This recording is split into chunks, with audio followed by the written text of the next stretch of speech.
Okay, I'll be through life. So I'm sitting here with Rob Boyle, a professor here at SLU, and I'm going to ask Rob a few questions. So first, just a little bit, tell me about yourself, your background, your role at SLU, and then we'll move from there. Great. Well, as you said, my name's Rob Boyle, and I'm an assistant professor in the Department of Management in the School of Business at St. Louis University, teaching primarily in the area of entrepreneurship. I've been here for almost 13 years in the School of Business. Wow. My background is twofold. I have a background in education and also a background in management. So I have advanced degrees both in education and in management. Okay. Here's where the questions start getting fun. So, describe the most important parts of your social identity for you. What defines you socially? That's an interesting question to ask somebody who's a parent. And it can sound terribly cliche to speak immediately about your children, but I was thinking about a version of this question the other day.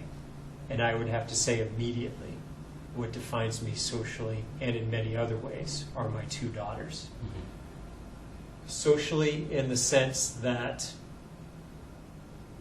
they drive what I tend to often do on the weekend, going to see them play soccer and getting to know the parents of the other soccer players. That's a new social circle for my wife and me. But also socially insofar as it drives my choices, or the choices I don't make now as a parent. Yeah. That things that I would have done before being a parent, maybe I don't do now. And that would conjure all kinds of maybe negative images, and I don't mean anything terribly negative. Yeah. But now my focus is very, very much at home and very much with them. I think that's a really great tie-in to the next question. Given that you have that sort of identity, do you feel that there was a time when it was celebrated here on campus? And if you can't think of something like it was celebrated, how has it contributed to you and your job here on campus, even when you're not, at home with the family? Well, again, very, very practically speaking, we were just talking about this the other day. It was celebrated, if this is what you mean, when my wife was in the 9th month of her pregnancy. In this very building, we had a baby shower for she and I. These are twins. My two daughters are twins, so we'd never been a parent before. And we had a baby shower here in one of the lounges in the Cook School of Business. And everybody gathered around us and celebrated with us. We had a great time celebrating the joy of twins coming and the absurdity of twins coming. So it's terrific. In terms of how it informs my job here, I think it does in 1,000 different ways. I've drawn my children as examples in class. It also informs my longevity, I suppose, at St. Louis University, that the thought of being a parent, before being a parent, I often moved, and I enjoyed that. And now, having children, I am much more inclined to stay and have the stability of one job.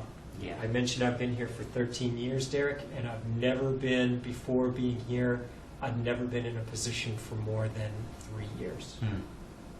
Yeah. So we've been talking a lot, at least to me, of the kind of positive image. Really, it seems like a great thing, being a parent. On the flip side of that, have you ever had a time where this identity had more of a negative impact? Was it something that made you feel different or separate from other people who aren't in the same position? And the exact language that they're using was a story about a time when your identity was threatened while you were on campus. While on campus in my role. Particularly on campus in the SLU environment. Have you felt a time like that? Yeah. What I would say is that being a parent, if we're tying it to that social identity of mine, it is very easy to give lip service to this notion that your children come first. Yeah. And I agree with that notion, and I think most good parents would agree, yes, your children come first. But it's really important to look at that in the aggregate. And what I mean by that is, yes, overall your philosophy is your children must come first. But the bottom line is there are times as a professor and now as the assistant dean of the Cook School of Business where I have to be here. Where there's something that comes up here in the Cook School of Business and I need to be here. Teaching is an example. I teach Thursday nights. I need to be here for those 3 hours teaching. My children often have events on Thursday nights, and I come to these crossroads where I need to make a choice. What most people who aren't parents don't know, but will learn if they do become parents, is that the violin recital when they're 10 years old will only happen once in the entire scope of eternity, and then it's gone. And if you have a responsibility at work, that's a very strong pull. Do I fulfill my obligation professionally, or do I go to this event that my children have? Yeah. And it requires some balance. Interesting. What allows you to have that balance, or what are some key factors that would allow you to make that decision? Well, I'll get a little bit into marriage, I suppose. And for me, I'm very fortunate to have a wife and a life partner who understands my profession, and I aspire also to understand her profession, and we understand the give and take that we each have to give professionally and as parents. Yeah. So that's a very long way of saying, Brandy, my wife, will have my back typically. If I have an obligation, she will step up and attend the child function, and vice versa. Got it. So we're going to move into a little different realm.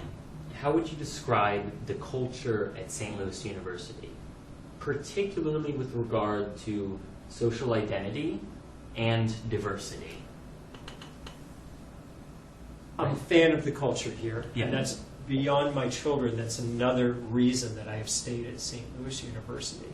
And what I constantly tell people is that the idea of Jesuit values is not just lip service at St. Louis University, that it's real and you feel this notion of being men and women for others. Yeah. Your question is about diversity and about, what was the other piece? Social identity. Social identity. And I think in terms of social identity, I think we're a school that draws in students that are very interested in helping others and examining not only themselves, but how they fit in the external world. I've worked at 8 universities, and that's not always been the case at other universities. And I'm struck by the high level of intelligence of students here and their desire to examine how they fit in the outer world, particularly as it relates to helping others who are less fortunate. It draws students who are like that, and once they are here, my experience typically is that it hones students in that realm. Students want to become better. And what I would say, Derek, is that is particularly poignant in a business school, where our job is to teach students how to be profitable, how to make money. And often that can be seen as directly antithetical to helping others. But I think our business students do a very good job of reconciling those two things. In terms of diversity, I think it's highly valued in principle at St. Louis University. I think we have a ways to go to put it into practice. I think we do draw students who are a little bit homogenous, in my opinion, to be honest with you. I think there's a strong desire, however, to diversify the campus, and my hope is that we will see that put into practice more and more in the future. I'm glad you said that. When I was at Loyola, I felt there was a lot more diversity. And maybe that's just where it's at, in Chicago, Rogers Park particularly.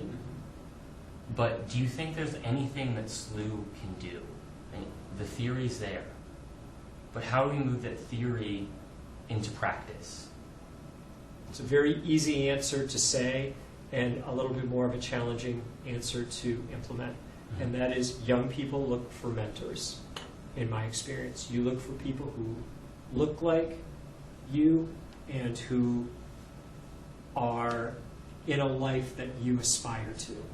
So our faculty and staff need to be diverse in order to draw diverse students. Students want to see themselves on a campus, particularly in older mentors. So you see where I'm going with this. Yeah. We need to hire more diverse faculty and staff. There needs to be more diverse faculty and staff going off to get PhDs and advanced degrees so that there's a larger pool to draw from. And SLU, I think, is compelled to be part of that solution. Good. Yeah, that's a great answer. That answers our last question. So thank you so much for your time. My pleasure. That's it. Okay. Yeah. You want to try one? What's that? You want to record one? I'm kidding.